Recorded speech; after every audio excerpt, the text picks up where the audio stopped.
Dhyan is a process that breaks your boundaries.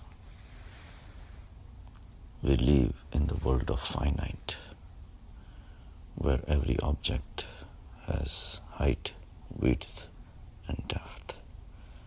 And then there is a space that separates all the objects.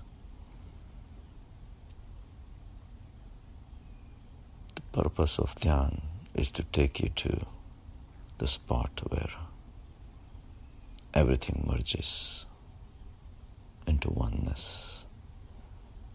The duality merges into singularity, where your ideas of differentiations between objects, people, situations, everything becomes blurred. And then ultimately, only vision of oneness comes up. And you can bask in this vision of oneness, which is nothing but Krishna consciousness.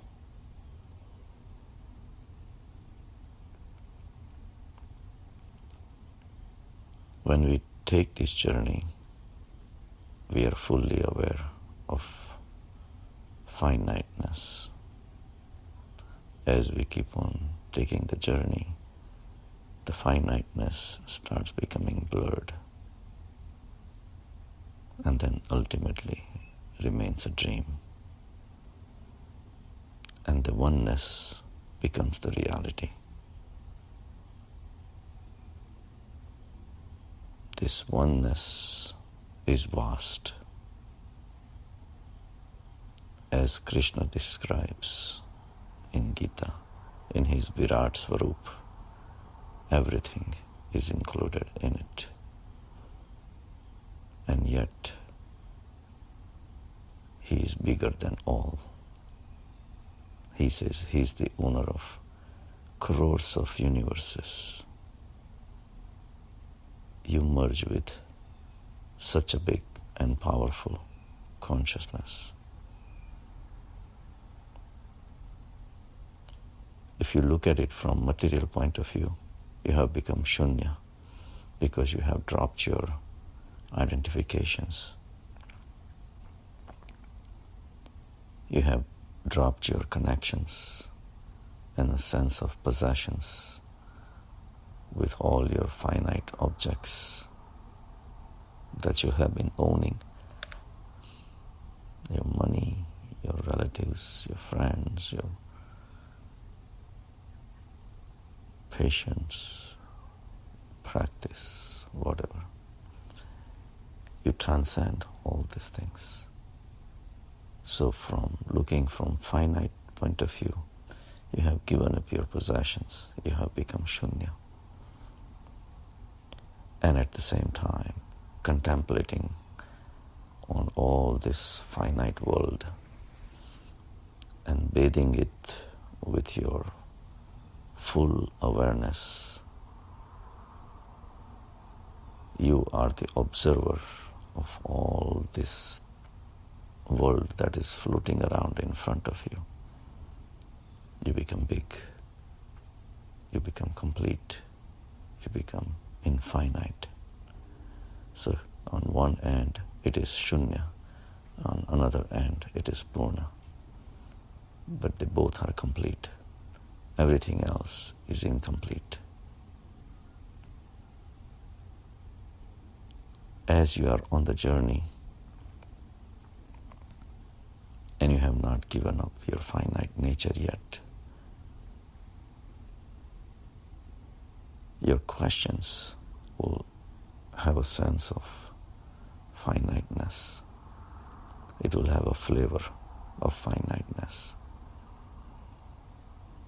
until you really reach to the infinite state.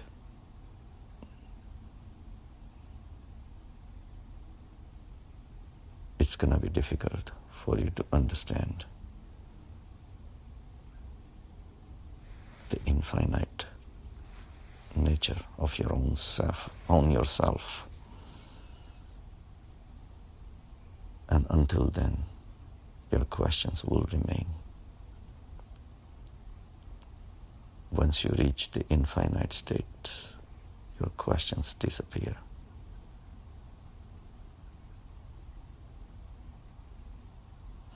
And that's when the fun begins. This experience of infiniteness changes your life, changes your attitudes, changes your approach to the material world.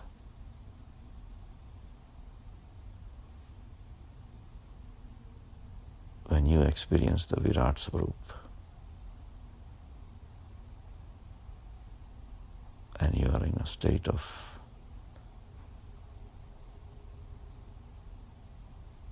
total peace and quiet, you can look at the life in a totally different way.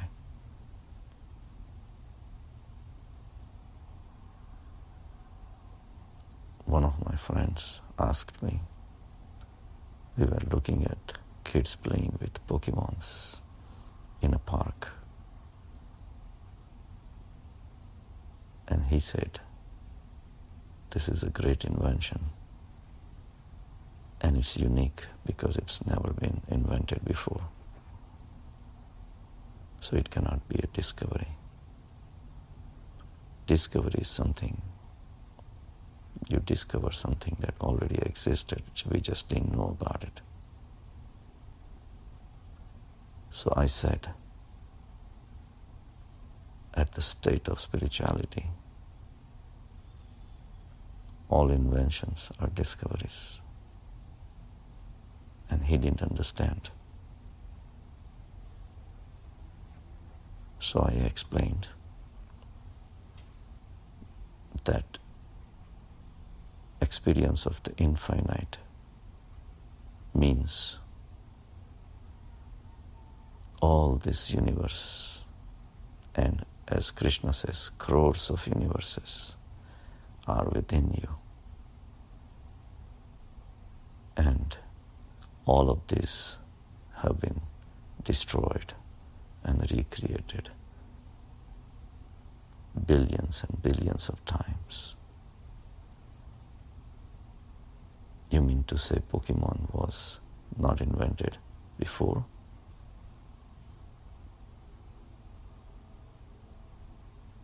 For example, in a 2,500,000 universe before Pokemon was there.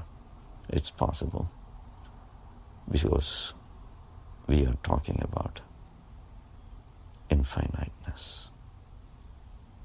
And it really doesn't matter to have a documented proof that Pokemon was there. That's not the issue.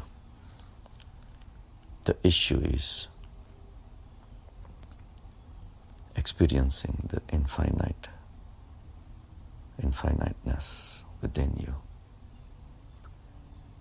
And along with that comes the sense of comfort and faith. Faith that this element that you have discovered within yourself, this element is beyond your beliefs, beyond your thoughts, beyond your ideas, beyond your so-called knowledge. That's what this is about. Because all our thoughts, ideas, beliefs stays at the mind level.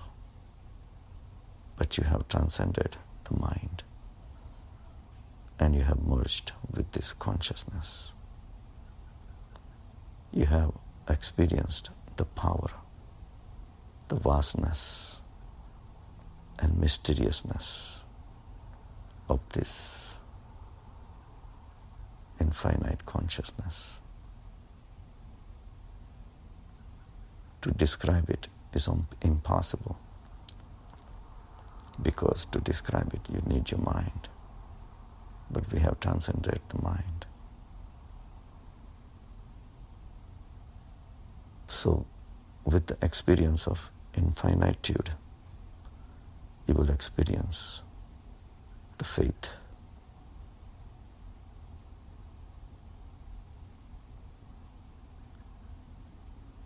Which is beyond your beliefs.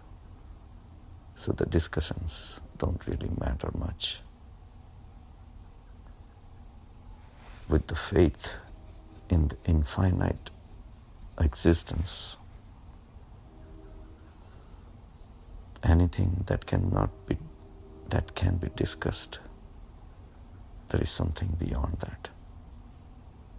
We have to understand the limitations of our mind, intelligence, intellect. Everything bows down ultimately to this great entity. And when that happens, the discussions end. Then Pokemons don't matter, drones don't matter, any inventions don't matter. There is one existence that's beyond everything. To have that attitude within yourself is the faith. And that gives you comfort in life. Also, any new invention comes in front of you, you develop a bhav of looking at it, not with great excitement, but with a warm excitement, in the sense that even this will pass. Everything that is invented will disappear in history sooner or later. So the finiteness of the material world will be a constant reminder for you. So you will not get excited at new things, and at the same time, you will not be upset if things leave from your life. You won't get attached to your house or a car. They won't excite you as much as you would want.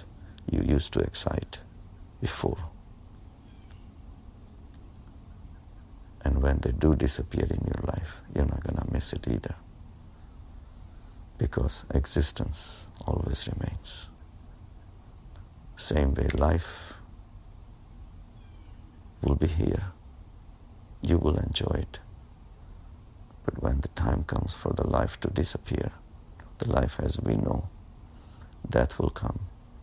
That will not depress you either. You will just be an observer of the life and of the death also. You will be a witness. At that level, there is nothing to gain, nothing to lose. But you are in a perpetual mortality. So strive for this experience until all the inventions become discoveries. Have a good day.